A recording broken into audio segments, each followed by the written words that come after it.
President Trump is making a special appearance at today's press briefing as he marks 1 year since being sworn in for a second term. Let's listen in now. What we've produced, all page after page after page, individual things. I could stand here and read it for a week and we wouldn't be finished. But we've done more than any other administration has done by far in terms of military, in terms of ending wars, in terms of completing wars. Nobody's really seen very much like it. I think it's appropriate that because Minnesota is so much in the fray, and I say to my people all the time, and they're so busy doing other things, they don't say it like they should. They're apprehending murderers and drug dealers and a lot of bad people, and these are just some of the more recent ones that we have, and I can show you some of the people, vicious, many of them murderers. These are all out of Minnesota, just Minnesota. I say, why don't you talk about that more? Because people don't know. Do you want to live with these people?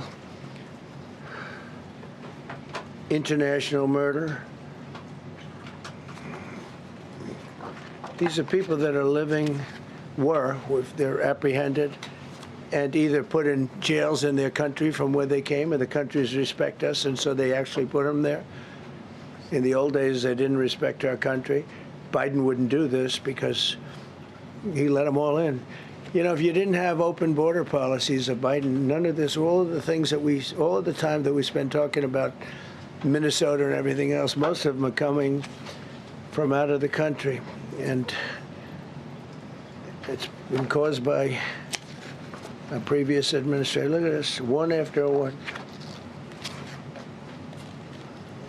Boy, these are rough characters.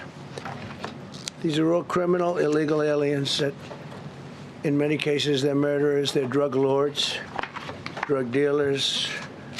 They're the mentally insane. There's some of them who are brutal killers. They're mentally insane. They're killers, but they're insane. These are just in Minnesota. In California, it's worse. In other states, it's worse. No, Minnesota, the crime is incredible. The financial crimes are incredible. And the problem is because of the agitators and insurrectionists, whatever you want, troublemakers, but they're paid agitators and insurrectionists. Nobody talks about the fact that $19 billion at a minimum is missing in Minnesota, given to a large degree by Somalians. They've taken it. Somalians, can you imagine? And they don't do it. A lot of very low IQ people, they don't do it. Other people work it out, and they get them money, and they go out and buy Mercedes-Benzes, and they come from here, they have no money. They never had money. They never had a life. They never had a government. They never had a country, because there's basically no country. Somalia is not even a country. They don't have anything that resembles a country. And if it is a country, it's considered just about the worst in the world. They come here and they become rich and they don't have a job. I was told that Ilhan Omar is worth $30 million. She never had a job. She's a crooked congressman. So here is another one. And I have, oh, by the way, we just took out, these are all what ICE is doing. And it's a dangerous job. These are rough people. Weapons. This one here is very bad.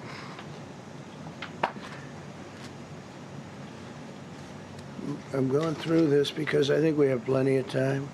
I'm going to beautiful place in Switzerland where we'll be, I'm sure I'm very happily awaited for. In Switzerland, they don't know about this. They don't have this problem. They have other problems, but they don't have this problem. Look, killed somebody. Look, and these are rough people. These are not, this was all allowed into our country through open borders. These dumbest policies, you know, men and women's sports is dumb.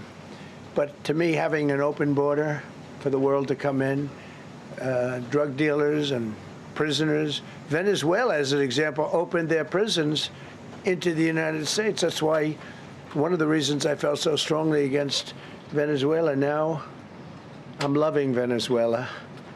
They've been working with us so well. It's been so nice.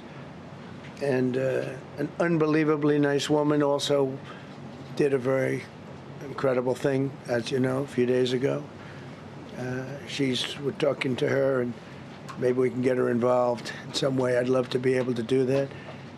Maria, maybe we can do that. But we're dealing with the people and the president and all of the people in Venezuela, and we've been doing great. The oil companies are getting ready to make massive investments there. They have more oil than even Saudi Arabia. There you go. These are rough ones. This is all Minnesota, every one of them. This is one state out of many. And these people are, let's see, yeah, these are all, so far, people that came from outside of the country. They were allowed in by Sleepy Joe Biden, Crooked Joe Biden, whichever you like. You can call him whatever you like. They're both right. He's sleepy and he's crooked. He was the worst president we've ever had. And we've had some bad ones, too. I can tell you, all you have to do is look at trade. You're not getting bored with this, right? I hope you don't. But these are people that you have to see. Strong-arm rape, aggravated assault with a weapon, and many other crimes.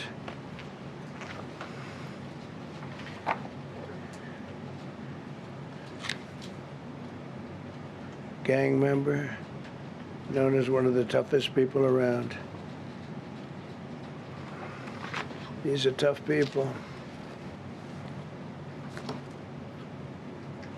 So this is what the people are trying to protect, because all ICE wants to do is get them out of our country, bring them to prisons and jails and mental institutions from where they came. That's all they want to do. They're patriots, and they have to be abused by guys like Don Lemon, who's a loser, lightweight. I saw him the way he walked in that church. It was terrible. I have such respect for that pastor. He was so calm. He was so nice. He was just accosted. What they did in that church was horrible yesterday. Look at it here. 24 convictions. 24 times convicted. They're not charges. These are convictions. So he comes from outside the country. Do you think he's going to be good here? He's convicted 24 times. He's going to be good here, right? It doesn't work that way. He's a man murderer. One of many. One of many. All they want to do is get him out. They want to take him out of our country. And we're met with paid agitators and insurrectionists, troublemakers. They're paid. You know, when the woman was shot, and I felt terribly about that. And I understand both sides of it. But when she was shot, there was another woman that was screaming shame, shame, shame, shame, right? You saw it. So loud. It was like a professional opera singer. She was so loud and so professional. She wasn't a woman that was hurt, like, oh, my heart's injured. She was a professional. She's shame, shame. She's screaming, shame, shame. I said, that's not a normal person. That's a professional. These are professional agitators and professional people that want to see our country do badly. But that's not happening because we have the hottest country anywhere in the world, despite this stuff. Look at this. All top of the line criminals. They're not going to be good. They're not going to be well behaved here. I could do thousands. We had over 3,000 in the last fairly short while. Just in Minnesota. What's the number, Carol? 10,000. 10,000 criminals arrested in Minnesota alone. 10,000 criminals. And these are serious criminals. Now, how can a place with 10,000 criminals, how can you have a state? And yet they're fighting us. Yeah, I like that guy. He keeps nodding to me. You agree with me, I guess. I like him. I don't know who he is, but I like him. He keeps nodding. He says, you're right. He's obviously a little on the right side, maybe. Look. These are rough ones. So this, we just took this off a stack. We have many stacks like this, like I could go 30 times what I'm showing you now.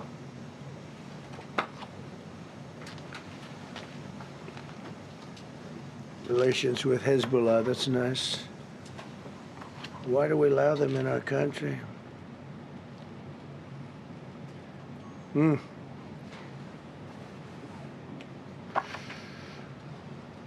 just looking at these charges. It's just pretty incredible. Many murderers, many murderers, people that murdered. We've been listening to President Trump here address the nation, really, and the press corps there at the White House. It was our understanding this was going to be a news conference to talk about his first year in office and some of the accomplishments that he has made since being reelected. The news conference started, and if you've been following along, he's been holding photos of people he says are undocumented immigrants, in his words, illegal aliens, who have committed crimes in Minnesota. I want to bring in our senior White House correspondent, Gabe Gutierrez. Gabe, we don't know really anything about these people. We've seen some of their images, but we don't have their names yet. We hope at some point the White House will tell us who he's talking about. But this was new to everyone that was covering this news conference today. Well, Tom, look, this is the White House trying to make a case for the first year of this administration. This is something that they have said repeatedly over and over again that they used to justify their crackdown on illegal immigration. You see the president right there in those live pictures in the briefing room, just a few feet from where I'm standing, referring to these undocumented immigrants who he says have criminal histories. Certainly, the president, from his supporters, has gotten a lot of credit over his first year for reducing illegal border crossings at the southern border to the lowest in recent memory, a dramatic drop from the Biden administration. We should point out, though, according to recent ICE data, as NBC News reported back in December, those who were arrested during ICE's crackdowns, more than a third of them have no criminal histories. So, although the administration will come back and say that every undocumented immigrant who is in this country illegally, they view as being a criminal. So certainly the president there trying to make the case for his crackdown on illegal immigration and ticking off a list of what the administration sees as accomplishments. It views 365 accomplishments in 365 days. But Tom, this all comes as the president prepares to depart for the World Economic Forum in Davos, Switzerland, later on today, amid growing tensions really across the world. Certainly, there's been a back and forth over the last several days with world leaders, several European leaders already in Davos pushing back against Gabe, I'm the United States. I'm going to interrupt you there. Send it back to you, Tom. Yeah, the president started to talk about some of those accomplishments. Let's listen in. But I would not have shown the pain. I would have acted like nothing happened as my finger fell off. That was a nasty. I think somebody did that. I think it was him. It was my man. How were you? You didn't do it. I know you did. I know you didn't. So, but here's the book. These are all things we have. I'm going to read a few of the samples, but look at this. These are all, each line is something that we did. Nobody did that before. And it's big stuff, too. Look, we have the hottest country in the world. So I will read you a few. We ended Biden's stagflation. We were in stagflation. That's a disaster. That's far worse than inflation. As you know, he had the biggest inflation in the history of our country. They say 48 years. Pick your choice.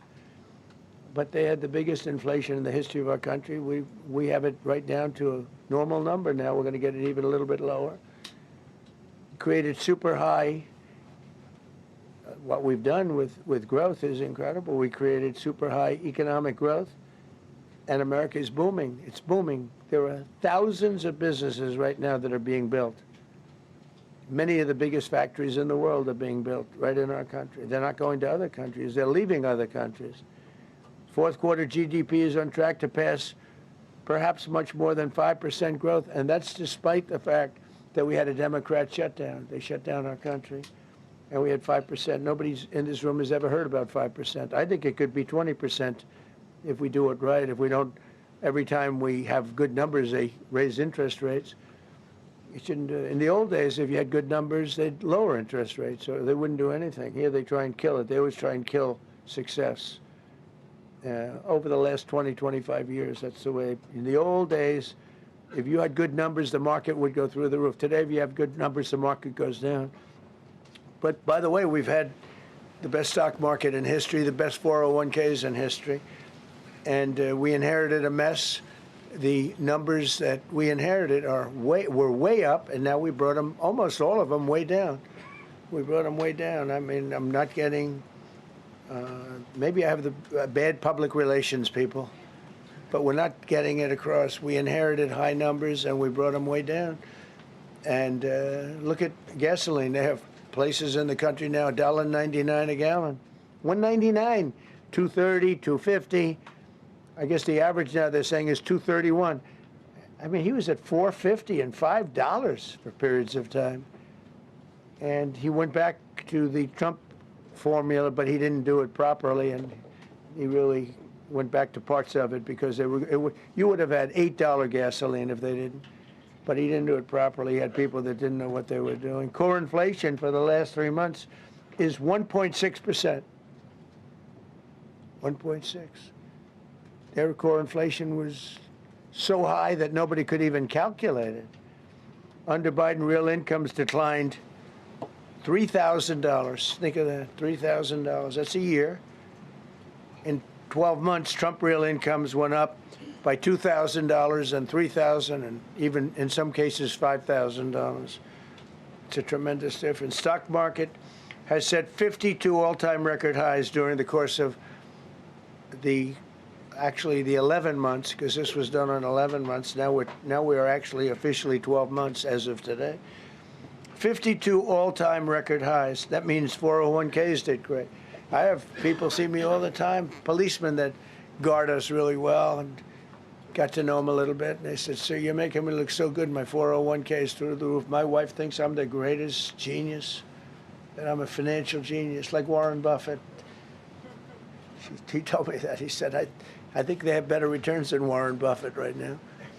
But he said, all my life, my wife has been criticizing me for not being smart financially. Now, all of a sudden, she loves me more. But we added $9 trillion in value to retirement accounts, saving many people. I mean, they were going out of business. Think of it. We added $9 trillion of value to retirement accounts, savings accounts, and 401ks. That's during the course of 12 months. And I think it's probably 11 months because I don't think they have it for the 12. They have it for the 11. Added $9 trillion of value.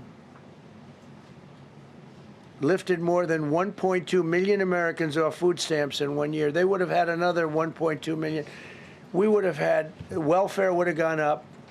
And instead of investing $18 trillion in our country, now it's probably more than that, but $18 trillion and having thousands of plants being built all over the country, you would have had thousands of plants closing all over the country, and you would have had disinvestment, and you would have had welfare going way up. You know, if you look at SNAP, take a look at SNAP, what happened with that? It was at $7 billion, and it came out to over $51 billion. Nobody has ever seen anything like it. The past administration, they had no clue. Or they were really bad, but they basically had no clue. But they did have a concept. I mean, they're still trying to sell the idea of men playing in women's sports. You saw that in the Supreme Court. I mean, some of those justices were fighting for them, too. They were fighting for them. But you saw that just the other day in the Supreme Court. Men playing in women's sports doesn't work.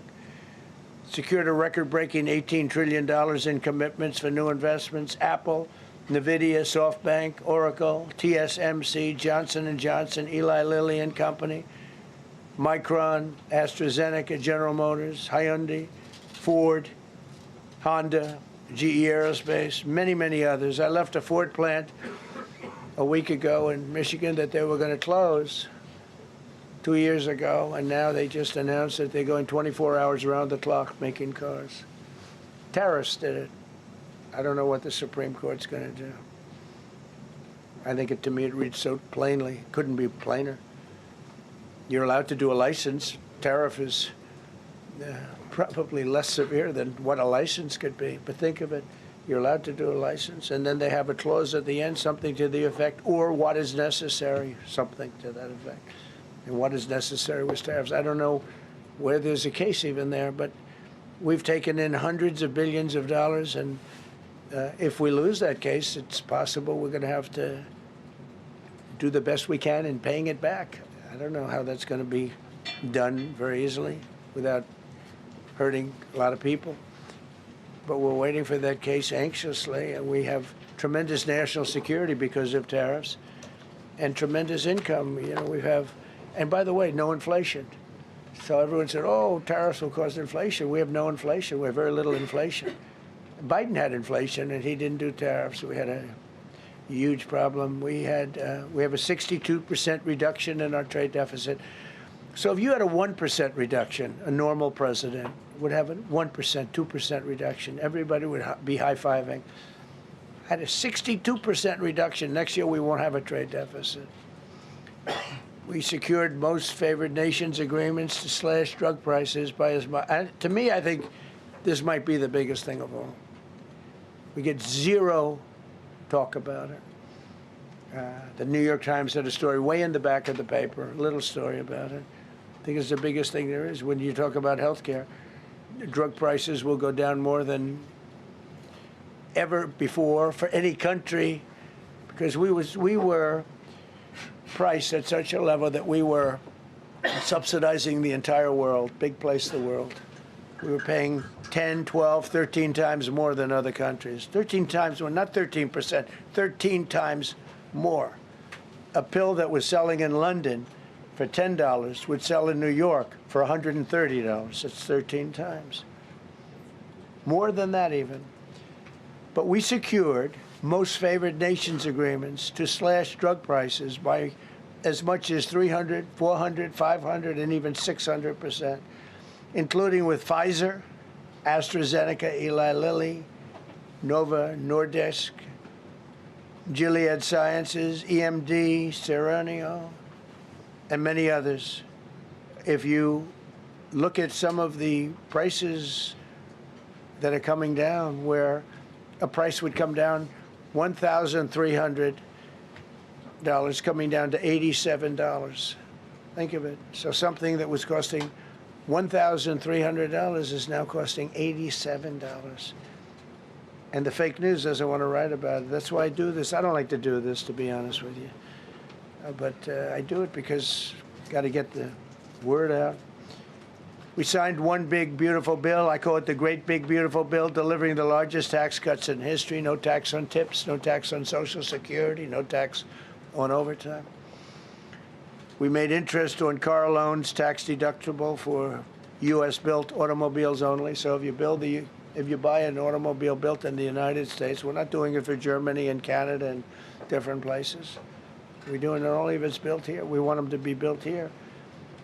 A lot of the Canadian auto plants are closing and they're moving into the United States. Same thing with Mexico, same thing with Germany, and same thing with Japan and other countries. They're moving into the United States because of tariffs, because they don't want to pay the tariffs. It's too much. They can't pay the tariffs. So they're coming here. Nothing different than what other smart countries did, but it works better for us. Under my leadership, it's not done properly, but it's done properly. We have, again, more plants being built than at any time in the history of our country. Passed the largest spending cuts in American history, and that was true in my first. You know, we had a tremendous first term also. We rebuilt our military. We had one of the best. We had the best economy in the history of our country, but we're blowing it away now. When this stuff starts opening up, you're not going to see anything like it probably ever again. We slashed the federal budget deficit by 27% in a single year. Think of that, 27. You know, you could do it 2%, 1%, 0.5%, 27%. And that's with all of the things we have to do, all of the people we have to put on the payroll to get rid of people that are murderers. Again, when you see people in Minnesota that are murderers, these people are fighting to keep them there. And I say to Christie and to Tom Homan, the great people, they're working so hard. Look at the border. The border is now secure. First time, Biden said you couldn't do it. You need legislation. I had no legislation. I said close the border.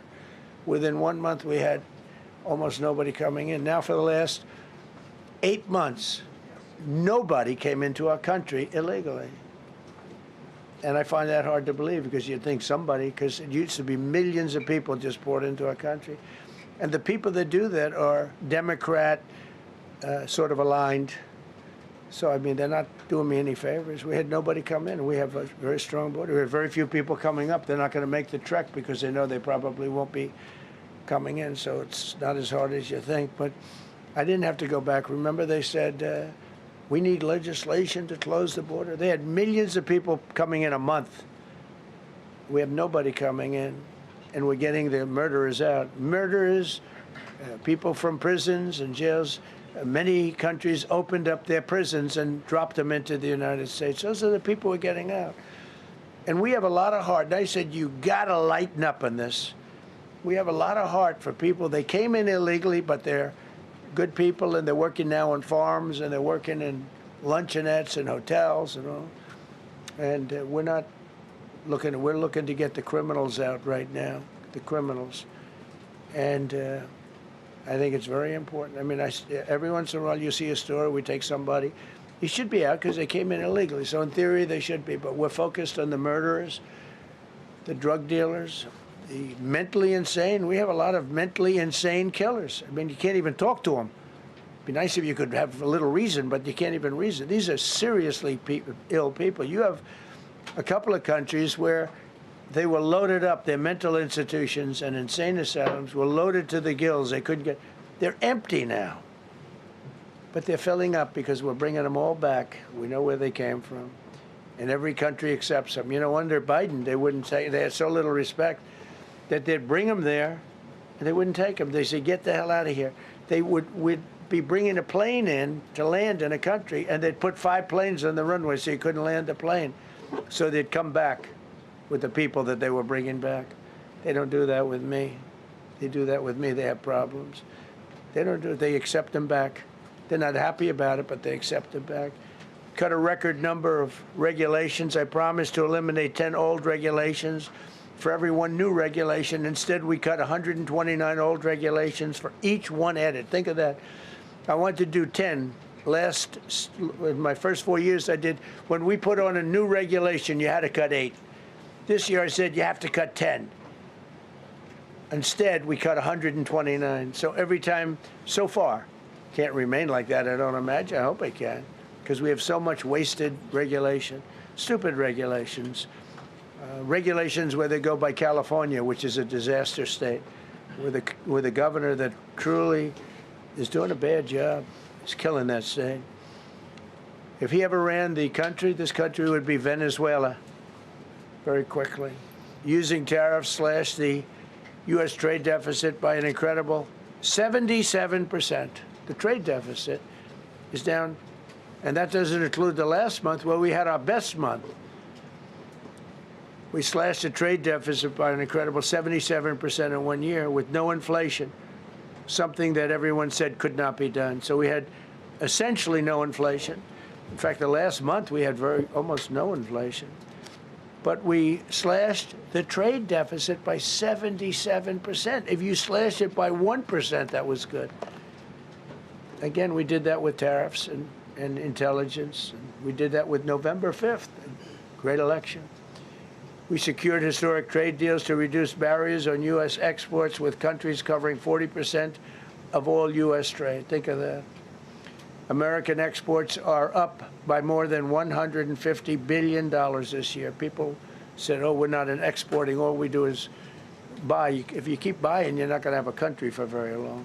So we increased exports by more than $150 billion. Investment in American factories is up 41%. That's a record. Nobody goes 41% up. You go 2% up, 1% up. You go down by 3%. If Kamala got elected, the 41% up would be 41% down. We removed over 270,000 bureaucrats from the federal payroll. That's another thing. So we have, we announce our unemployment numbers, call it unemployment or employment, and they were very good. But we could make them great. But we've slashed tremendous numbers of people off the federal payroll. Because ultimately, if you're on the federal payroll, I mean, we have jobs where they had 10 people for every job. So we cut. Now, if you want to see some good numbers, I'll hire 1 million people. We cut millions of people off the federal payroll. I don't like doing that, but the good news, I don't feel badly because they're getting private sector jobs, and they're getting sometimes twice as much money, 3 times as much money. They're getting factory jobs. They're getting much better jobs and much higher pay. But all I have to do is say, like, what the Democrats do all the time. They hire 1 million people, and then they hire another million, another million. They load it up, and it says, oh, they only have a 3% unemployment rate. It's a fake rate. So with us, we're proud of the fact that we cut so many because, again, I don't want to cut people. But when you cut them and they go out and get a better job, I like to cut them. And sometimes they have to be forced to do that because, it's like they want to stay where they are. They don't know. And then all of a sudden they end up, we have many cases, Caroline, where people were devastated. They hated Trump. I got caught from my very boring federal job where they had, again, sometimes 10 people to do one job. And they were very upset. And now they ended up with a job where they get paid 3 times more money. They're ending up buying houses. It's like crazy. So they went from not liking me to liking me a lot because it's hard to get. We need people. We need people. It's one of the reasons. I mean, when you have good people on the farm or good people in hotels and everything else, we want to work with them as much as we can. Under Biden, 1 out of 4 jobs added was a government job. Think of that. So 25% of the jobs added. That's when you know that, that's 25% of the jobs aren't real jobs.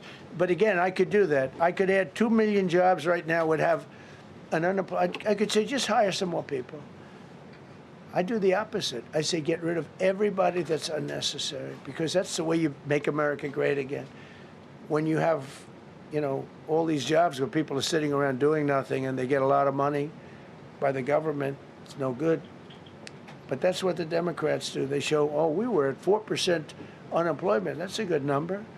But they just add jobs, or they wouldn't cut. They would never cut jobs. Under Trump, 100% of all new jobs created have been in the private sector. Think of that. Not 1% has gone to federal. So under Biden, 1 out of 4 was a government job. Under Trump, 100% of the new jobs created, 100% came from the private sector. That's how you make your country wealthy and strong and good. We inherited the worst border in history and turned it into the strongest border in history. Illegal crossings have plummeted to the lowest level ever recorded, down 99.999%. That means down 100%. 99.99. Now, we want to find out who that one person is. For 8 months in a row, 0, and these are government numbers, these are not my numbers. For 8 months in a row, 0 illegal aliens were admitted to our country. 0. Nobody came in, unless they came in legally. We have a big process for having people come in legally, by the way. A lot of people are coming in legally. They have to prove they love our country. They have to prove that they're not going to need welfare. A lot of things they have to prove. For the first time in 50 years, we are now seeing reverse migration, where because we're getting all of these illegal people out. People that came in illegally, in many cases they're criminals, in many, many cases. Remember when they used to say that the people that come into our country as immigrants are very nice people, they're wonderful people, they don't commit crime. No, they make our criminals look like babies. They make our Hell's Angels look like the sweetest people on earth. The Hell's Angels are now considered a nice, high-quality person. I like the Hell's Angels. They voted for me. They protected me, actually, believe it or not. But they make our criminals look like babies. These are some of the most vicious people anywhere in the world. They came from the Congo. The prisons, I know the Congo because I ended the war with the Congo and Rwanda. Tough group, very tough group. They came from prisons in the Congo. Some of the toughest, meanest people you'll ever meet. Thank you very much. They allowed them to come into America. These are tough people. Before my election, 100% of net job creation was going to foreign migrants. Since my inauguration, 100% of the net jobs created have gone to American-born citizens. That's a big thing. In other words, we're now taking care of our people. 100% of net jobs created have gone to the American-born people. Before that, we didn't care. Designated Tren de Aragua, MS-13, and the Mexican drug cartels as foreign terrorist organizations, and we've hit them hard. You've seen what we've done on the water. We're starting to do that on land. The land is much easier, actually. Water is incredible. We did that on the water so that when you do it on the land, they don't go to the water. Nobody's going into the boat business right now, I can tell you. 97% down drugs coming in by water. 97%. Nobody ever heard of that before. They heard 2%, 1%. It went up 2%. 97, and we're looking for the 3%. Who the hell are the 3%? They're crazy. But we've taken out almost 100% of the drugs coming in by water. Now we're going to be very shortly starting drugs coming in by land. We know exactly where they're coming from. Remove tens of thousands of illegal alien gang members, drug dealers, murderers, child predators, human traffickers, fraudsters, savage criminals, and others. We removed them from our country. They're out. They're gone. In some cases, they're so dangerous that we put them in jail because we don't want to give them to their country. Their country doesn't do anything, and they end up coming back. We have some that they're so bad that we don't want to really release them. We want to put them in a jail where we know they're properly ensconced. Think of that. Remove tens of thousands of illegal alien gang members, drug dealers, murderers, child predators, human traffickers, fraudsters, and savage criminals. Why wouldn't you want them removed? The reason is because these are insurrectionists that are doing this work. And, you know, they're going to make mistakes sometimes. ICE is going to be too rough with somebody, or, you know, they're dealing with rough people. They're going to make a mistake sometimes. It can happen. We feel terribly. I felt horribly when I was told that the young woman who was had the tragedy. It's a tragedy. It's a horrible thing. Everybody would say, ICE would say the same thing. But when I learned her parents, and her father in particular I hope he still is, but I don't know, was a tremendous Trump fan. He was all for Trump, loved Trump. And, you know, it's terrible. I was told that by a lot of people. They said, oh, he loves you. He was I hope he still feels that way. I don't know. It's a hard situation. But her father was a tremendous, and parents were tremendous Trump fans. It's so sad. It just happens. It's terrible. Halted all refugee admissions to the United States, including from Somalia, which is a terrible, terrible place, another dangerous place.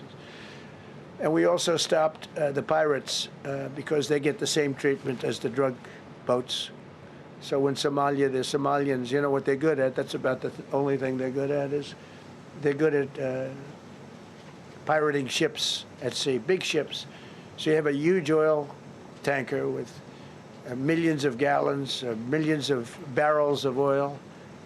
And if it gets hit by a big weapon, the whole thing blows up. And they don't want to fight, because if they do, they're told by their insurance companies, do not hand over the ship. And they're not allowed to have any guns on the ship. They're literally, you have these massive ships being taken over by a Somalian small boat with a big weapon. Because if they hit the side of the ship can blow up to, I mean, you talk about a blow up. Bad, we've seen some bad things happen. And the insurance companies, some of these ships cost more than $1 billion to build. And the insurance companies say, look, we'd rather give them money than take a chance on $1 billion insurance policy. But they don't have to worry about it because we hit them the same way we hit the people with the drugs in their boat. They don't know what the hell happened. But all of a sudden, there are no pirates at sea. Do you notice? We haven't had a boat taken in a little while. Came out of Somalia, really corrupt place. It's not a country. They don't have government. They don't have anything. I always hate to see this. Ilhan Omar, she comes from Somalia, a backward country, probably the worst country. They say it's the worst country in the world, if it's a country. I don't even think it's a country. There's no organization, no anything. They don't have police. They don't have military. They don't have anything. They just have people running around, killing each other and trying to pirate ships.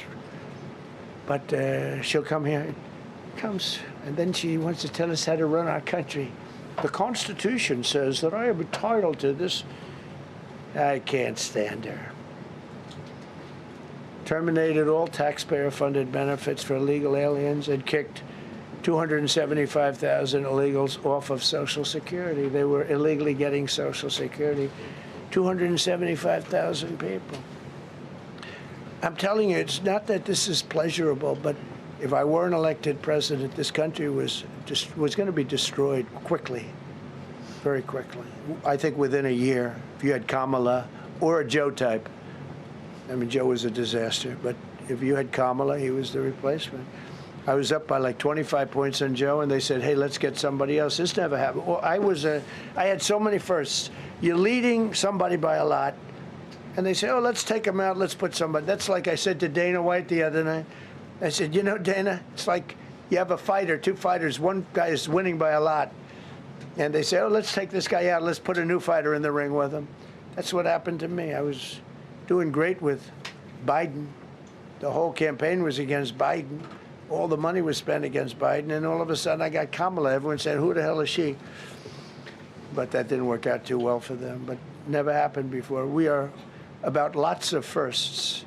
Designated English as the official language of the United States of America. We did that very powerfully.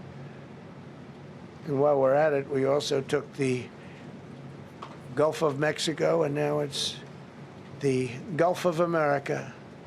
Because we have 92% of the shoreline. It always bothered me. I'd say, you know, we have most of the shoreline. Mexico has a small percentage, talks about 8%. We have 92%. And I said, why is it the Gulf of Mexico? It should be the Gulf of America. I was going to call it the Gulf of Trump, but I thought that I would be killed if I did that. I wanted to do it. I wanted to. My people worked so hard. Sir, I don't think it'll look too good. I'm telling you, it's a good thing. And it'll be hotter than ever, I said. No, but I decided not to do that. I'm joking, you know, when I say that. I was not going to call it the Gulf of Trump. Because tomorrow it'll be, Trump wanted to call it the Gulf of Trump, but he was rebuffed by his people. My people don't rebuff me too much. The Gulf of Trump, that does have a good ring, though. Maybe we could do that. It's not too late. No, we have the Gulf of America now. It's great. Our country is proud for the attack on Venezuela, the attack on the Iran nuclear capability, wiped it out. I mean, first administration, Soleimani, the father of the roadside bomb, al-Baghdadi, the father of ISIS, who was rebuilding ISIS. We wiped them out. Done a great job. Signed an order that will end birthright citizenship for children of illegal migrants. You know, that case is in court right now. That case was meant for the children of slaves. All you have to do is look at the years. Look at the years where the cases were filed and where the decisions were made. They were right at the end of the Civil War.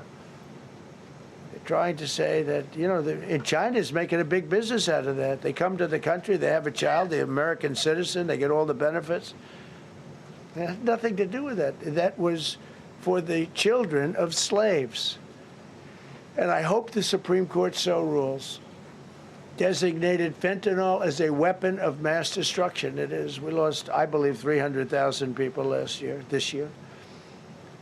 300,000 people. That's like filling up one of those big football stadiums 5 times.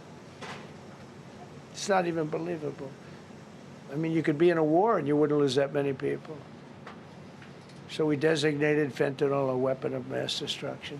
Conducted numerous successful military strikes against narco-terrorists operating in our hemisphere, including the water strikes. Drugs brought in by ocean. So I told you that we're down by, I mean, close to 100%. It's hard to get somebody to pilot those boats. Very hard. They have to be people that don't watch television, don't read the news. And we just blew up their facility. They had a docking facility where the drugs were stored.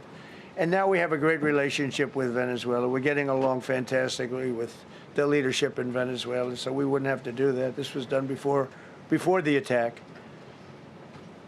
But we captured and brought to justice the outlaw dictator of Venezuela, Nicolas Maduro, who, through drugs, killed millions of people in our country. Tremendous drug dealer. Also sent millions of people into our country, including Tren de Aragua, the worst gang. They say it's the worst gang in the world. They took over parts of Colorado. They just take the apartment building. They just took it away. Just took it away like we're here. They cut the hand off one man because he called the police. Who called the police? I did. You took my apartment from me. Boom, no hand. This is what they sent us. Restoring law and order, new category. D.C. and Memphis, federal task forces deployed massive numbers of federal law enforcement officers and National Guard to restore safety. Crime down in D.C. is almost down to nothing. D.C. was a very, very dangerous place, and I think you probably know better than I do. I have a lot of people in the media thanked me for that, but some of them found it hard to thank me. But, you know, D.C. is now, look how beautiful. D.C. is now, you can walk right from here to a restaurant, right through the center of town. You can be with your child, with your loved one, with your lover. Your lover's not going to be killed anymore, so you can act like a real lover. But you can walk right through the middle of the town, and D.C. is beautiful again, too, you know. You notice we took all the fences down, almost all, the rest are coming down.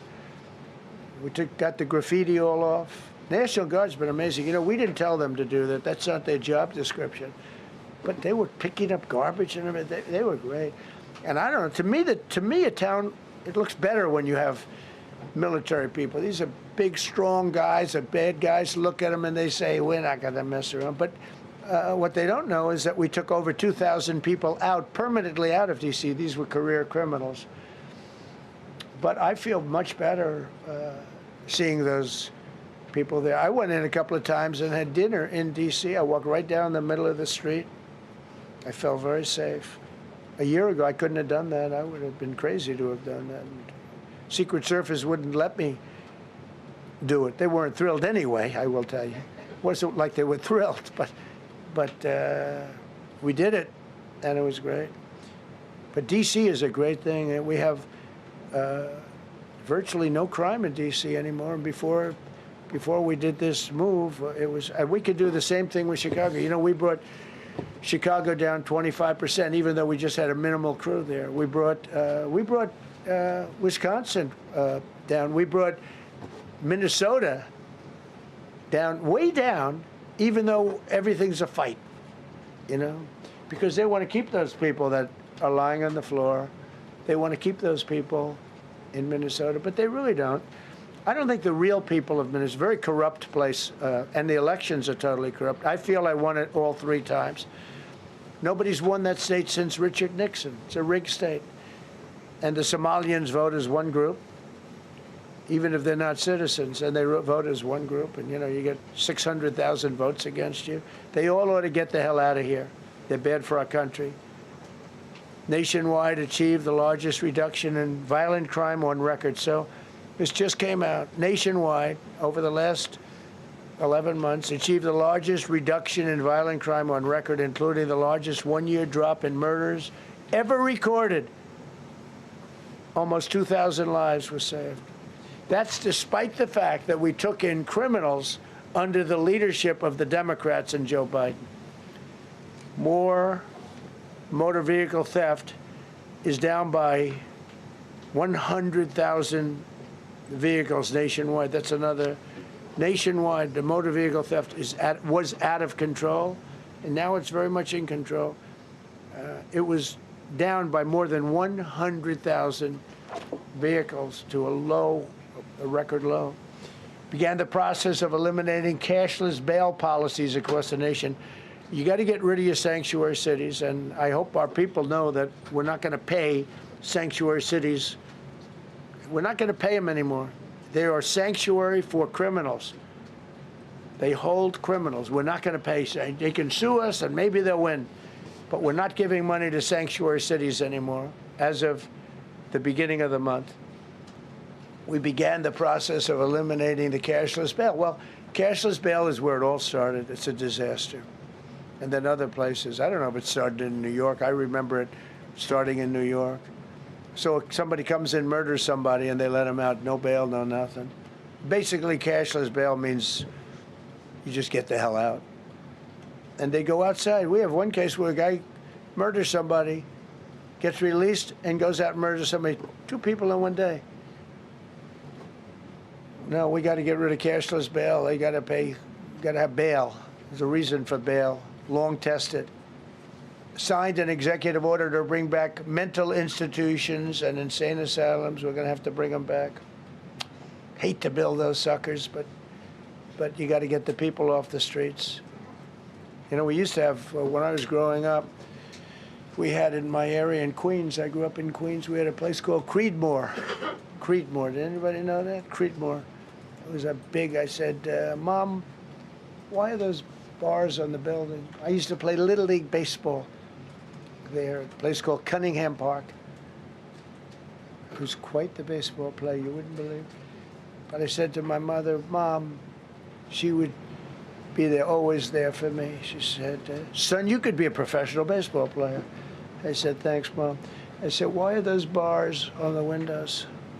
Big building, big, powerful building. It loomed over the park, actually. She said, well, people that are very sick are in that building. I said, boy, I used to always look at that building and I'd see this big building, big, tall building. It loomed over the park. It was sort of, now that I think it was a pretty unfriendly sight. But I'll never forget, I don't know if it's still there, because they got rid of most of them, you know, the Democrats in New York, they took them down, and the people live on the streets now. That's why you have a lot of the people in California and other places, they live in the streets. They took the mental institutions down. They're expensive. But I'd say, why does that building have those bars? Boy, it wasn't normal. You know, you're used to looking at like a window. But this one, you look at it, all this steel, vicious steel, tiny windows, bars all over the place. Nobody was getting out. It's called a mental institution. That was an insane asylum. Designated Antifa as a domestic terrorist organization, and many others. It is. America is respected again on the world stage. That's another topic. Obliterated Iran's nuclear enrichment capability, and Operation Midnight Hammer was one of the most successful anyone's ever seen. CNN fake news. I don't know where they are. CNN. Anybody from CNN here? Fake news. Nobody wants to raise their hand anymore. They used to argue here. Now, if you're with CNN, you don't raise your hand. But they said, well, maybe it wasn't that successful, which I really was angry because these pilots took their life in their hands. 2 o'clock in the morning with no moon, dead dark, guns shooting at them. They went in with those beautiful B-2s, and every single bomb went down an air shaft and obliterated it. And CNN came out and said, well, maybe it wasn't, by a scam writer who wrote, you know, fake stories, a lot of fake stories on other topics, right? Because when we did it, we said, that's a terrible thing. You know, the pilots came back and they said, we hit everything. They did a great job. Then on top of that, we launched from a submarine about 30 Tomahawks on top of everything else. The place was obliterated. CNN said, well, maybe it wasn't that bad. Turned out it was worse than it was. You know who could tell you that? The Iranians would tell you that. Because if they do anything, they're going to have to start a brand new place. But they did an amazing job. That was like what we did with Venezuela. I mean, nobody's ever seen a military operation like that. Ended 8 unendable wars in 10 months. These were unendable wars. Cambodia and Thailand fighting for years. Kosovo and Serbia. The Congo and Rwanda. Pakistan and India, they were really going at it. 8 planes shot down. They were going to go nuclear, in my opinion. The Prime Minister of Pakistan was here, and he said President Trump saved 10 million people and maybe much more than that. They're both nuclear countries. Israel and Iran, Egypt and Ethiopia were going to fight over a dam, and I got them to stop. I still got to work it out because they put a dam up in Ethiopia that stops the flow from a little river called the Nile. I always think of the Nile being in Egypt, you know, beautiful Nile with the pyramids, but they put a dam up. You know who paid for the dam? The United States of America. It's the biggest dam, I think, in the world. They put a dam up. I said, how did you let that happen? Why would we have done that? We financed it. This country would, I don't know. Maybe it was a Republican president, but I don't think it was. I think it was a Democrat. But what a terrible thing. So Egypt basically is, you know, they don't have enough water in the Nile. And they use that for a lot of things, including entertainment and travel and tourism and everything. I mean, I don't know. They got a big dam. I got to work that one out now, too. Armenia and Azerbaijan. President Putin told me, I cannot believe you settled that war. I've been trying to settle that war for 10 years. Armenia and Azerbaijan. They were fighting it for many, many years. And I ended up getting the heads of both countries in my office.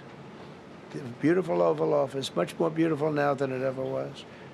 And one sat at one side, one sat at the other. He said, you know, I've been the head of Azerbaijan for 22 years, and for 22 years I've been killing his people. And the other gentleman, and both very good guys, said, I've been here for 7 years, and for 7 years I've been killing his people. And they started over there, and within an hour they were next to each other, and by the time we ended, they were hugging each other, and it's been a great peace, you know? Should have gotten the Nobel Prize for each war, but I don't say that. I saved millions and millions of people. And don't let anyone tell you that Norway doesn't control the shots, okay? It's in Norway. Norway controls the shots. They'll say, we have nothing to do with it. It's a joke. They've lost such prestige. That's why I have such respect for Maria doing what she did. She said, I don't deserve the Nobel Prize. He does. When she got it, they said, wow, that's amazing. I thought President Trump would get it. President Trump deserves it. He ended up 8 wars. How nice, right? She's a good woman.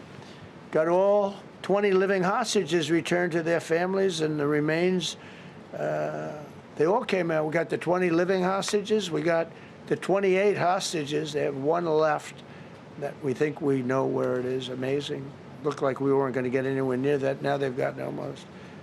And more importantly, we got many more, hundreds. We got them all. If we didn't do it, you wouldn't have had, most of those people would have been dead. I don't know if that's covered properly, but you know, the 20 is great. They were the last ones. I always said the last 20 are going to be hard, but we got them. We got the last 20, and we got close to 28 of the bodies of the dead. And to those parents, that was just as important as getting their son back alive. They were almost even more intent on they knew their son was dead. They wanted to get the body. I got him back. We just created the Board of Peace, which I think is going to be amazing. I wish the United Nations could do more. I wish we didn't need a Board of Peace, but the United Nations, and you know, with all the wars I settled, the United Nations never helped me on one war. I mean, I guess I'm not blaming them. I didn't call them to help, but I got, you know, the presidents and prime ministers together. We knocked heads. We got along, and they liked me. I liked them. Every single one of them nominated me for a Nobel Prize. Every one of the wars, among many other people, nominated me for a Nobel Prize. But Putin told me, I cannot believe you got this war settled. I've worked on it for 10 years because it's his territory. Rescued 83 American hostages and citizens detained from abroad without paying a lot of money. Paid no money. apprehended terrorists responsible for the Abbey Gate bombing that claimed the lives of 13 U.S. service members in Afghanistan, the lowest point in the history of our country. That was a Biden disaster. I was getting out, but I was getting out with dignity and strength. We were the boss. Oh, we were the boss. They wouldn't do a thing against us. And this very stupid person got in, and what a shame. They should have left from Bagram, which is the big military base, which has hundreds of acres around it. Should have left from Bagram. Terminated visas of Hamas sympathizers and deported pro-jihad foreign nationals. Got NATO members to agree to raise defense spending to 5% of GDP from 2%, and they pay the 5%, and they didn't pay the 2%. And by the way, I did more for NATO than any other person alive or dead. Nobody's done for NATO. And I think for the most part, they'll tell you that. I think you could ask the Secretary General about that, but he said it a lot. I've done more for NATO than anybody, and I see all this stuff, but NATO has to treat us fairly, too. The big fear I have with NATO is we spend tremendous amounts of money with NATO, and I know we'll come to their rescue, but I just really do question whether or not they'll come to ours. You know, I'm just asking. Just saying, right? You remember during the debate? Just saying.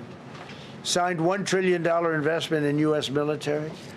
And next year, we hopefully will go to $1.5 trillion. We're building battleships that are 100 times more powerful than the battleships of World War II, which are the big, beautiful, those big, beautiful things with the guns. I said, what about bringing them out of dry dock? They said, sir, what we're building will blow them away. Think of it.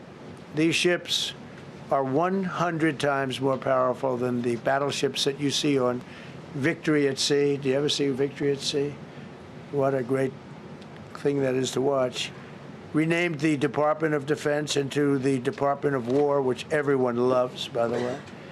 Signed landmark critical minerals deals with Australia, Malaysia, Thailand, Ukraine, Japan, and many others.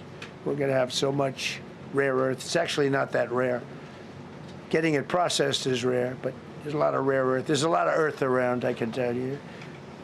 Withdrew from the corrupt World Health Organization, where we were paying hundreds of millions of dollars a year.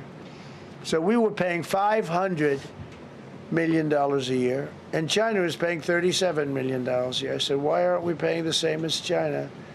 They said, well, nobody asked. I said, China's got 1.4 billion people. We have 350 million, probably, with all the illegals, you know. China probably knows more accurately.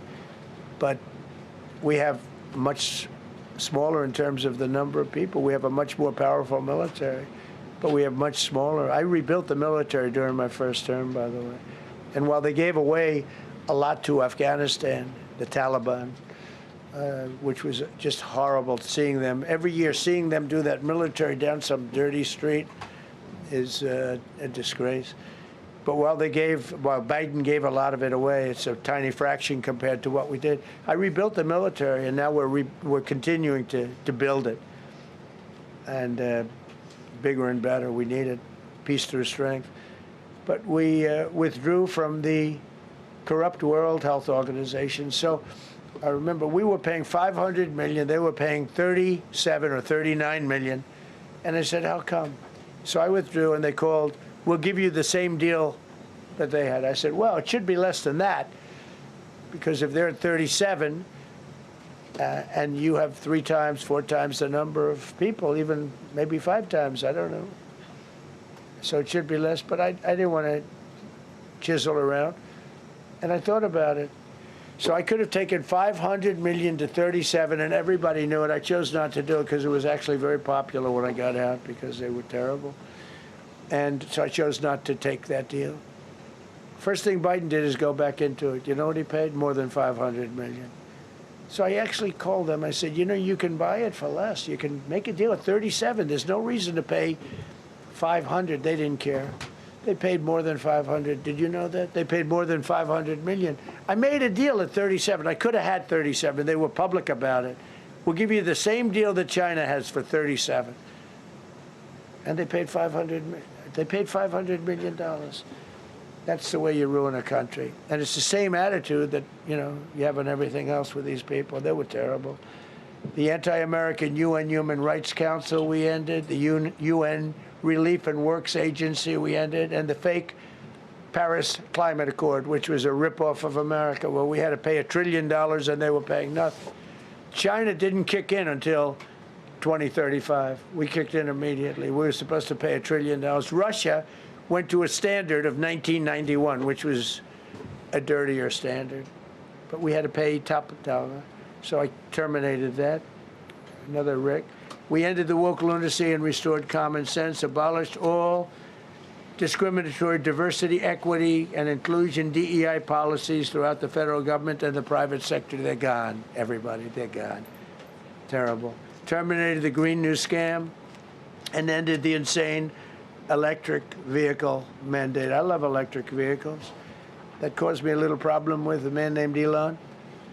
But he understands, and he's a good guy. We get along. But I said, Elon, we can't have all electric cars. We just can't do it. I like the electric cars. I like his car. But in particular, I like his car. But we can't do that because some people don't want an electric car by 2030. And to build the power stations all over the country would have cost $4 trillion. $4 trillion. That's more than any country has. If you got China, the United States, and everyone, you couldn't do it. And it would have taken years. And yet they were supposed to be switching over electric vehicle mandate. Some people don't like electric cars. Some people want hybrids. Some people want regular gasoline-powered cars. We have more gasoline than anybody. And now with Venezuela, we have 62% of the market when you include Venezuela. So I ended the Green New scam, and I ended the insane electric vehicle mandate. Now you can buy a gasoline-powered car, a hybrid, and you can buy a electric vehicle. I mean, if you think, if you want electric, you can buy it. Make a good deal on them right now because they made a lot of them. Permanently stopped Joe Biden's ridiculous CAFE standards. That's having to do with the environment. So ridiculous. Canceled the EPA's absurd, totally absurd, tailpipe emission standard, which made you spend hundreds of thousands. It made for hundreds of thousands of cars. The numbers, the cost numbers were incredible that the consumer has to pay. Imposed 25% tariff on all foreign automobiles and 100% tariff on Chinese cars, which don't come into the country because of tariffs. Only because of tariffs. We didn't have tariffs, you wouldn't have any car. We have now more car factories being built in the United States than ever before because of tariffs.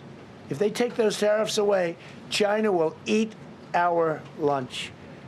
They'll take all of our car business. Now, there's another way of doing it, but it's more cumbersome, et cetera, et cetera. I don't want to scare you, but it's much more cumbersome, not as good for national security as this. We have a perfect system right now. We're making a fortune. We've never been stronger, and I hope the Supreme Court does the right thing for our country, because if they don't, it's such a problem. It's just so, it would be so sad. We're doing so well because of tariffs.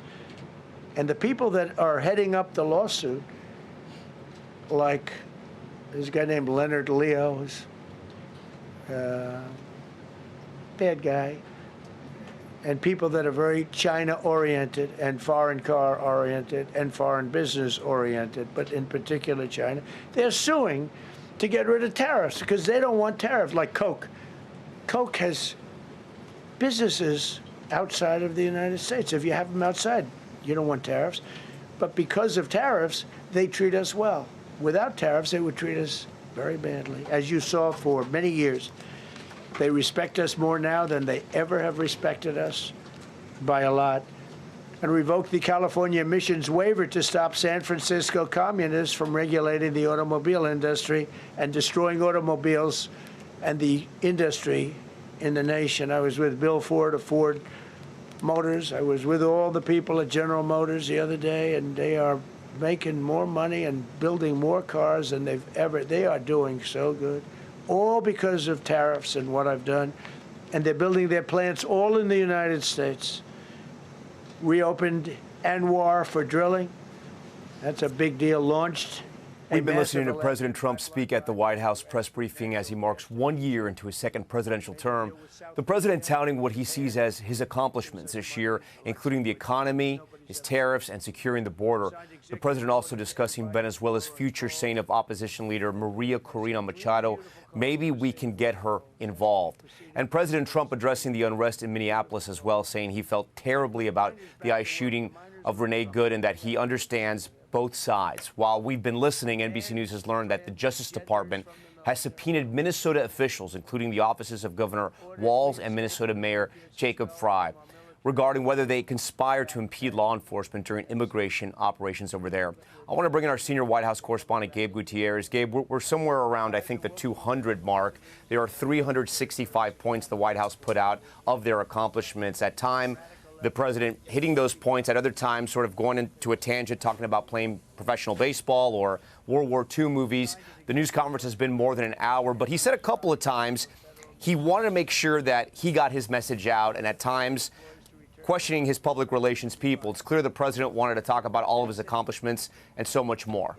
Yeah, that's right, Tom. He was in a bit of a joking mood sometimes, a rambling mood at others, but certainly he has been frustrated that his message hasn't come across the way he would like over this first year. You mentioned that briefing still ongoing. You see that packed briefing room, even more so than usual as that briefing takes or passes the 1 hour mark. The president also there over the last few minutes mentioning NATO, saying that he's done more for NATO than anyone. This comes at a very fraught time really around the world. As I mentioned earlier, he's heading to Davos later on today for that World Economic Forum, certainly wanting to get his message across with regards to his first year in office. But the president also softening his tone, by the way, Tom, on that ICE shooting that has drawn so much controversy, the shooting of Renee Good. You mentioned that he said that he understood both sides, but still him and other administration officials have been stressing what they consider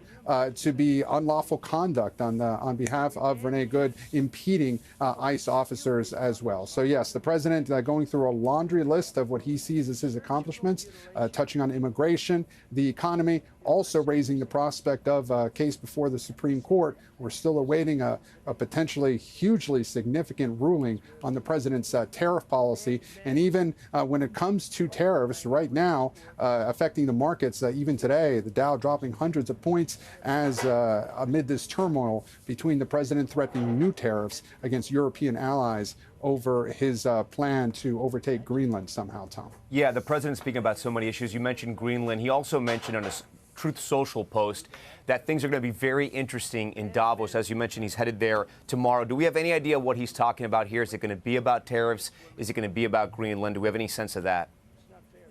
In his Davos meetings, Tom, well, he has agreed to meet with world leaders and speak about Greenland. Just over the past 24, 36 hours, he has been exchanging messages. Remarkably, some of those messages have been made public. The president himself posting an exchange with French President Emmanuel Macron, who has said that according to that text message, that he agreed with the president on certain policies in Iran and Syria, but that he doesn't know what he's up to in Greenland. And Macron trying to speak with the president, inviting him even to Paris to have dinner with Macron on Thursday. But according to a White House official who tells NBC News right now, the president has no plans to do that. So at the moment, Tom, while there are already world leaders in Davos speaking and pushing back against the U.S. plans for Greenland, we don't know how this will play out. But many observers will be watching to see how President Trump interacts with other world leaders in Davos. And another thing, Tom, something that we'll also be watching, the president and his administration plan to reveal more details about that so-called Board of Peace, the reconstruction of Gaza. The White House has been inviting world leaders to be a part of that board, including, controversially, Russian President Vladimir Putin, Tom. All right, Gabe, stand by for us. I do want to go to Hallie Jackson. Hallie, we had a bit of breaking news as we were covering this news conference and the president was speaking. It sounds like subpoenas, from what we have reporting here at NBC News, subpoenas have been served at the offices of the governor of Minnesota as well as the mayor of Minneapolis. What more do we know about that? That's right, Tom. A slew of subpoenas now coming from the Department of Justice to officials in Minnesota, state and local as well, from the Minnesota Attorney General to the office of the governor there, the Minneapolis mayor, Jacob Frey, who has been very public, very front and center in this. We can pull it up on screen. You can see the list of subpoenas there, according to a document reviewed by NBC News and a person familiar with the investigation. The subpoenas, according to the DOJ, are that related to this idea that Minnesota public officials, according to the Trump administration, conspired to impede law enforcement during immigration operations there. We already have a response now from the office of the Minneapolis mayor, from Mayor Frey, who's suggesting that the federal government is weaponizing its power to try to intimidate local leaders for doing their jobs, going on to say that every American should be concerned. He says we shouldn't have to live in a country where people fear that federal law enforcement will be used to play politics or crack down on local voices they disagree with. And Tom, make no mistake, this is an escalation now of the conflict here between the feds, between the Trump administration and state and local officials in the state of Minnesota and in the city of Minneapolis after the killing of Renee Good now 2 weeks ago here, the woman who was shot and killed by an ICE officer at the tail end of some operations they had been conducting in that city. You heard the president, too, interestingly, reference Good. He took a different tone on this than we have heard from his top officials over the course of the last 12 days or so, suggesting that ICE may have made a mistake generally, or that ICE can make mistakes. That is markedly different, Tom, from the more defiant and defensive tone that we had heard from people like the Department of Homeland Security Secretary Kristi Noem. So a lot of moving pieces on the Minnesota front late today, too. It was a notable shift, and we'll see if the White House sticks with that language or if it morphs into something else. I do want to bring in our senior business correspondent, Christine Romans, who joins us now. Christine, the president, when it comes to polling, is underwater when it comes to the economy. Part of what's happening right now, what we were listening to, is so he can get his economic message across the way he wants it. He cited core inflation at 1.7%. By all accounts, it's still 2.6%. We do know that the stock market is up 16% since he took office. Talk to us about some of the gains and some of the headwinds that the Trump administration still faces. Yeah, the president is trying to brand what is a cost of living economy in the eyes of so many working Americans as the hottest economy in the world. And he uses a lot of different statistics. He says that you lost money under Joe Biden, you're making money under me. And we know the polls don't show that the majority of Americans feel that way. He talked a lot about the stock market there, record highs in the stock market. That's true. The S&P 500 up 16% the first year of his first term. But that exactly matches the first term of Joe Biden, which also had some record highs over the Biden administration as well. And on inflation, I mean, the administration clearly cutting those numbers and excluded core inflation excludes food and energy, and a 1.6 number that the president's quoting must exclude some other things as well, because you are right. Core inflation is running more like 2.6% at the end of the year. And inflation,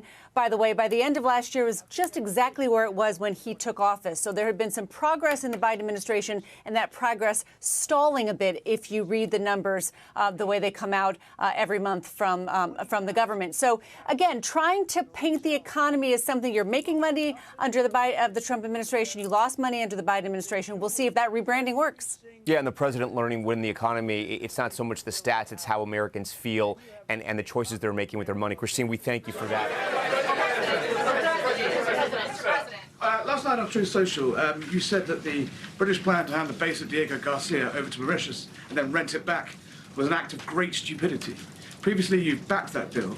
Is it now your position that the deal should not go ahead? I think that when they originally were going to do it, they were talking about doing some concept of ownership. But now they're looking to essentially just do a lease and sell it. And I'm against that. You know, it's a reasonably nothing like Greenland, but it's a reasonably important area of the globe. Not to anywhere near Greenland, but I think they should keep it. I don't know why they're doing it. Do they need money? Mr. President, with your support to the Syrian government, most probably you avoided another civil war and a bloodshed in Syria, especially after the fall of the regime. I did a good job. And, the Syrian government, the last 2 weeks, had to use some force to implement its force on specific areas. And well, with to keep the prisoners, the terrorist prisoners, which are some of the worst in the world, at bay, so they were able to keep that.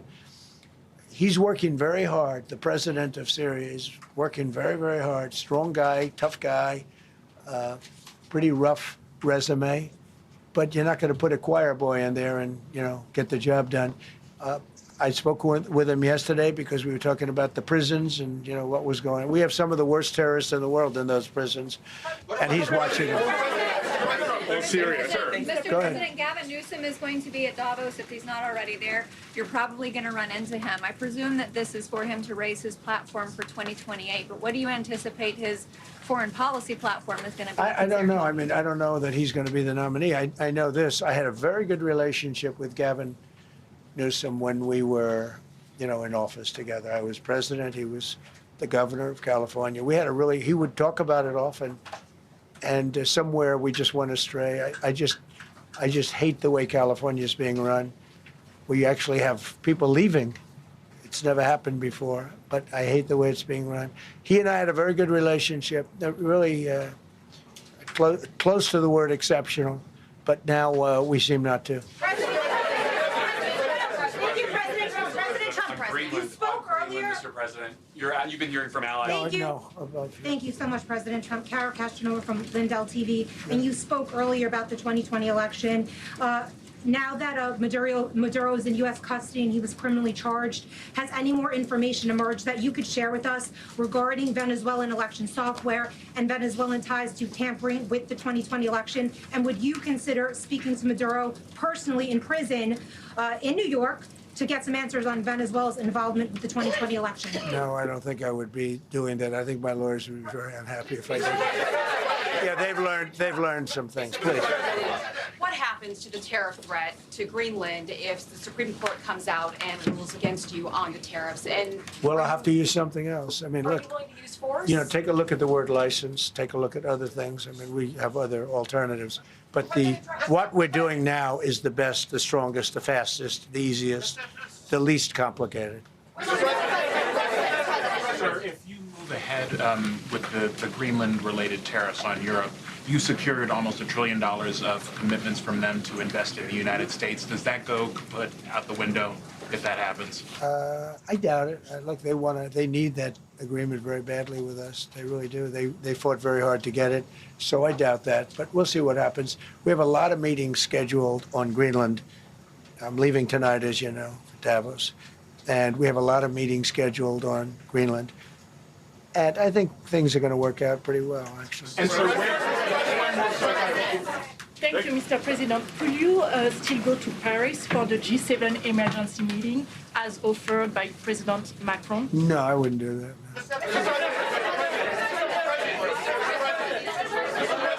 No. Because, Emmanuel's not going to be there very long. And, there's no longevity there. He's a friend of mine. He's a nice guy. I like Macron, but he's not going to be there very much longer, as you know. And I think, I have meetings with the people that are directly involved, not some of the people you're talking about. Thank you so much. Thank you so much, Mr. President. Happy New Year. I've never seen this room like this. Is this a celebration of the first year? Yes. Have you ever seen it? I've never seen this many.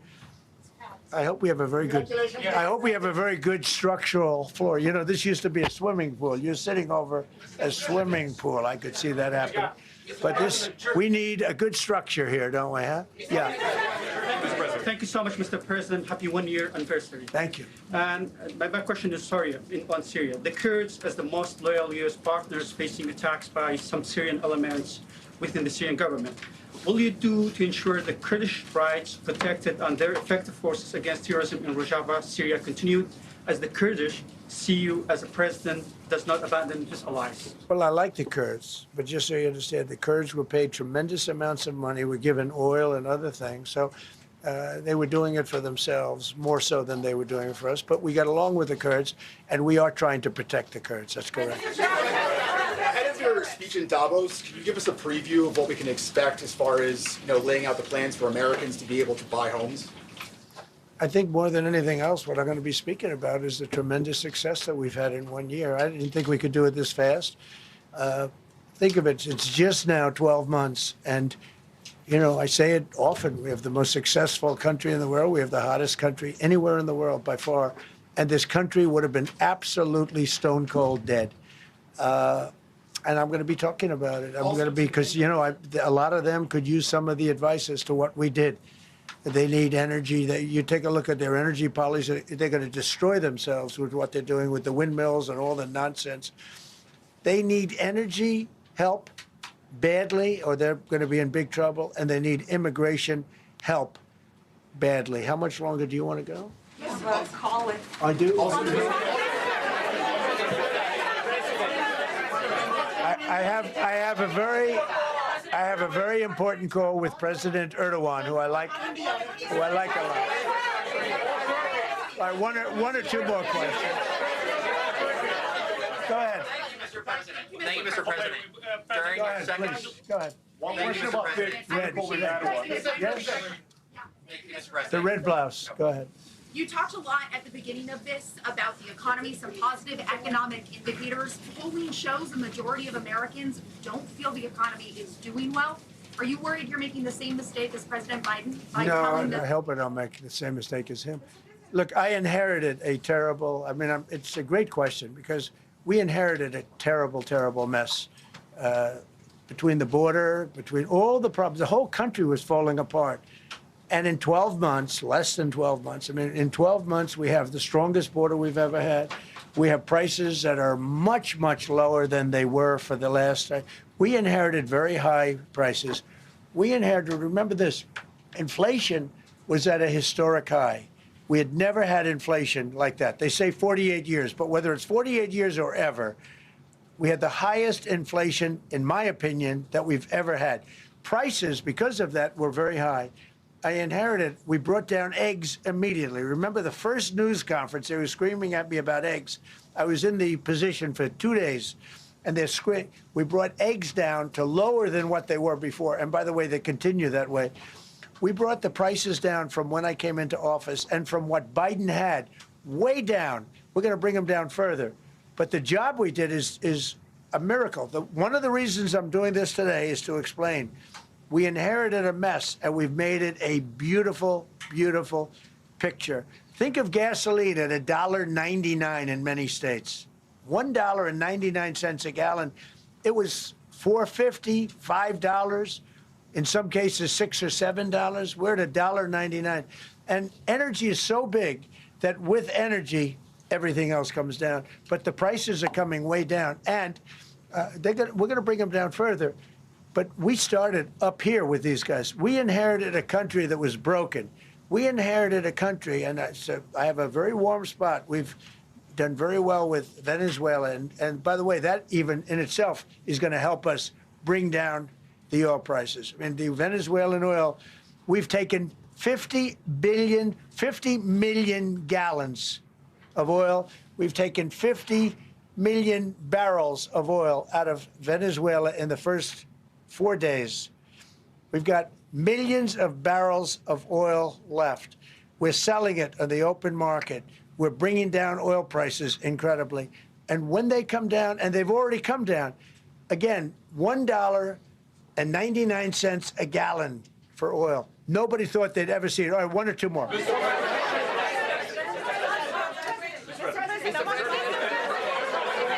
ahead, go. Yes. I want to ask you about Iran. Is the military option still on the table? And can you assure us that the killing in Iran has stopped? And when regard to the Peace Council, which members have to pay $1 billion? So with Iran, are you from Iran? No, I cover the White House. Where are you from? I'm Palestinian American. So with Iran, they were going to hang 837 people. And I let them be known that, and we let them know that if that happens, that will be a very bad day for them. And they decided not to do it. They didn't hang the people. I can't tell you what's going to happen in the future, but supposedly they've taken that off the table. But they were going to, last week, they were going to hang on Thursday or Wednesday. They were going to hang, I think, 837 people. And they didn't hang anybody. So we're just going to have to see what happens with Iran. Is the military option off the table?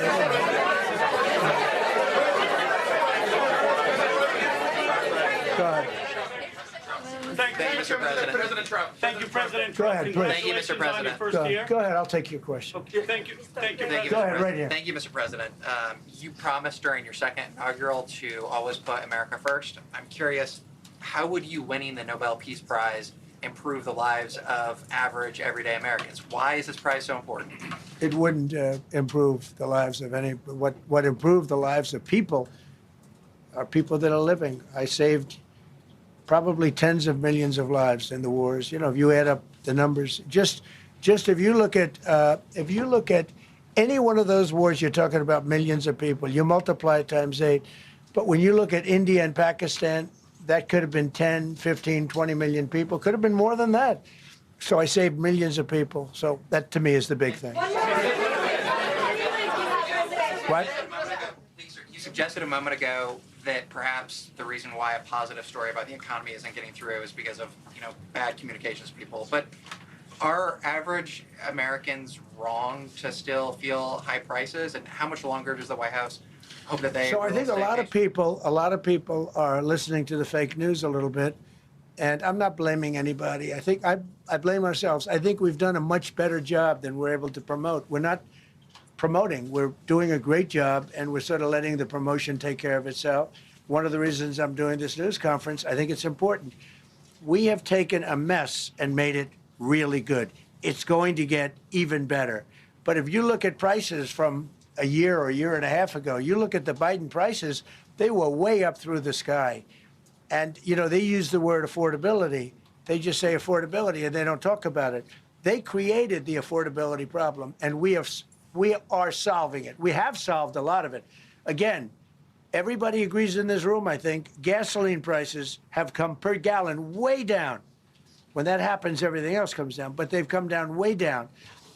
Many of the groceries have come way down. It's all happening, and it's happening strong. But if you go back a year and a half, 2 years, take a look at those prices and look at the prices now.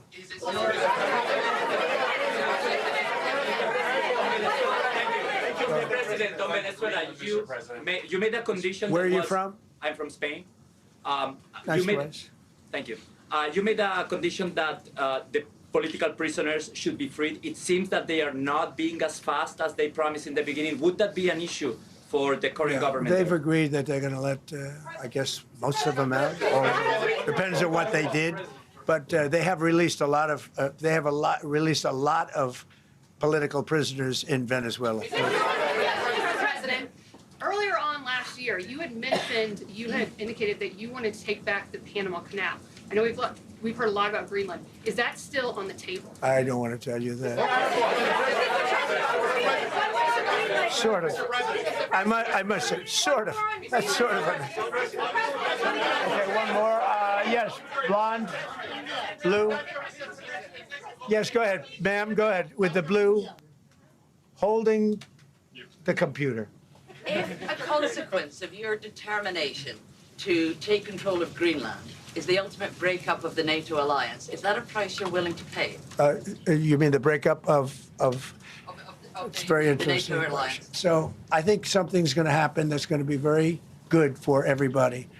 Nobody's done more for NATO than I have, as I said before, in every way. Getting them to go up to 5% of GDP was something that nobody thought was possible, and pay. At 2%, they weren't paying. At 5%, they are paying.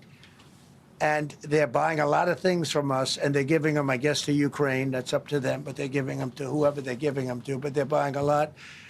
I think that we will work something out where NATO is going to be very happy and where we're going to be very happy. But we need it for security purposes. We need it for national security and even world security. It's very important. How about it? Thank you very much. First of all, last year you told me that you believe that the reason you won the election is because God put you in this place so that you could save the world. Looking back 1 year, do you feel like God is proud of the effort that you've put in? I do, actually. I think God is very proud of the job I've done. And that includes for religion. You know, we're protecting a lot of people that are being killed. Christians, Jewish people, and lots of people are being protected by me that wouldn't be protected by another type of president.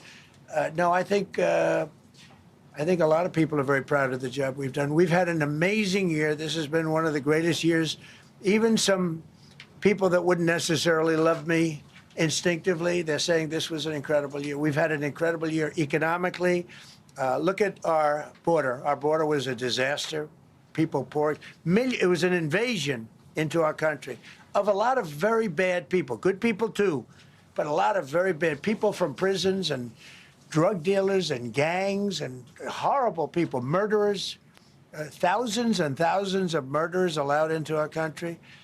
And we now have the strongest border of any country. There's probably not a country, I guess North Korea has a pretty strong border, by the way, but there's not a country in the world that has a border like we do. And we took it from the worst border. We had the worst border in the world. Now we have one of the strongest borders in the world.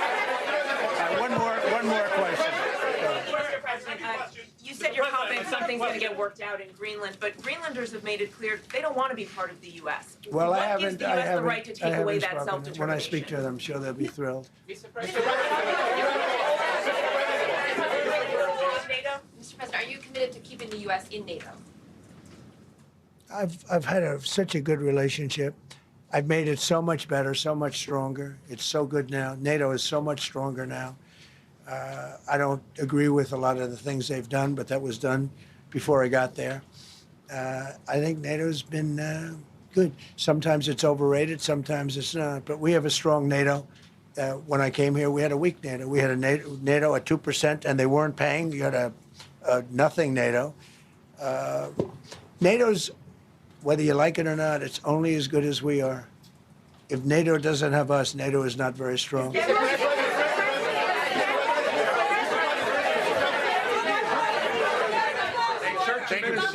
no, behind you, please. Thank you, President Trump. Yes, go ahead. Greatly appreciate it, sir. We heard a long list of accomplishments from the last year. Could you cherry pick the top 3? And then looking forward, what are your 3 most important priorities in 2026? So I think the building of a really powerful military has been a great achievement, and that would include the Venezuela thing. That would include the attack on Iran and the wiping out of the nuclear threat. I think that's been really amazing what we've done militarily. I think what we've done in business has been incredible. We have $18 trillion coming in. Plants are being built all over. Thousands of plants are being built all over the country. 18 trillion is a record. No country has ever come anywhere even close to that. I think that's a record. And I think that most favored nations for drugs is something that nobody thought they'd be able to get. Tariffs helped me there because the nations would have never gone along with it if I wasn't able to say, if you don't go along with it, we're going to put a 10 or a 15 or a 20% tariff on your nation. And they went along. And our drug prices are going to come down at numbers never even seen before, never even thought possible before. So those would be 3 things. Thank you. Thank you all very much. Thank you. President Trump thanking the reporters there in the White House briefing room on his way out the door after about an hour and 45 minutes in there. You heard a lot of it right here on NBC News. He's been taking questions for maybe the last 20, 30 minutes or so, marking the first year of his second term in office here. The president running through what he sees as a list of accomplishments in year 1, and also in taking some questions, making some news as well on a couple of topics, from Venezuela, of course, to Greenland. As you heard there, the president not ruling out, not putting anything on or off the table for what he would do when it comes to trying to take or get or perhaps buy that Danish territory. The president also facing a number of questions on the economy as well, given, of course, the tariffs put in place over the course of his first year and the way that many Americans say they feel about the economy. New polling suggests that a majority of voters do not feel like President Trump has done enough to get their everyday prices down, as was one of his campaign pledges on the campaign trail. And you heard the president talk about that, touting the stock market, which has hit record highs during his first year in office, too. In the room for all of it, every minute of it, was our NBC News senior White House correspondent, Garrett Haake. He is joining us now. And Garrett, there's a lot. There's a lot on this front, from foreign policy to the economic, and the president going back and forth there with reporters in the room. Yeah, that's right. I think the overall piece of this, Hallie, is the president boasting about a first year so good, even the Lord above would be proud, he said, of his achievements so far. Talking mostly in the question and answer portion about foreign policy, seeming, if I read it correctly, to turn down the temperature a little bit after comments over the last several days suggesting that a rift could be coming with NATO, with European allies over Greenland. He's going to have a series of meetings while he's in Davos, Switzerland, when he leaves tonight, and that people will ultimately be happy happy with the results, being a little bit hard to pin down on NATO, but mostly speaking positively about the alliance and about, in his view, his own effect on it. On domestic priorities, it is befitting a president who ran almost with a heavy focus on immigration. We saw a heavy focus on immigration today, including the president flipping through headshots of people whom he says his administration has arrested in Minnesota alone, and talking about the importance of reversing previous administration's border policies, getting control of the border, talking about his belief in fraud and criminality of illegal immigrants across the country as being one of his biggest achievements. On questions specifically about affordability and the economy, there you saw a little bit of slippage, I think, perhaps from the president, where he was asked very pointedly whether his approach of basically telling Americans the economy is good when they don't feel it is any different from President Biden's. His argument here is that his administration is making progress where the Biden administration didn't. He loves to point to gas prices as kind of a singular economic indicator, and to the stock market, which is up, of course, over the course of the last year, but happens to be down today with a lot of concern about the tariff threats going back and forth across the Atlantic. That's right, and natural gas today ticking up too. Garrett Haake with that lengthy marathon news conference from President Trump there. As you're right, Garrett, he's heading to Davos. More to come on that front in the hours and in the days ahead. Thank you, pal. That concludes our special report here on NBC News. We thank you for watching, and remember, stay updated on breaking news and top stories on the NBC News app or watch live on our YouTube channel.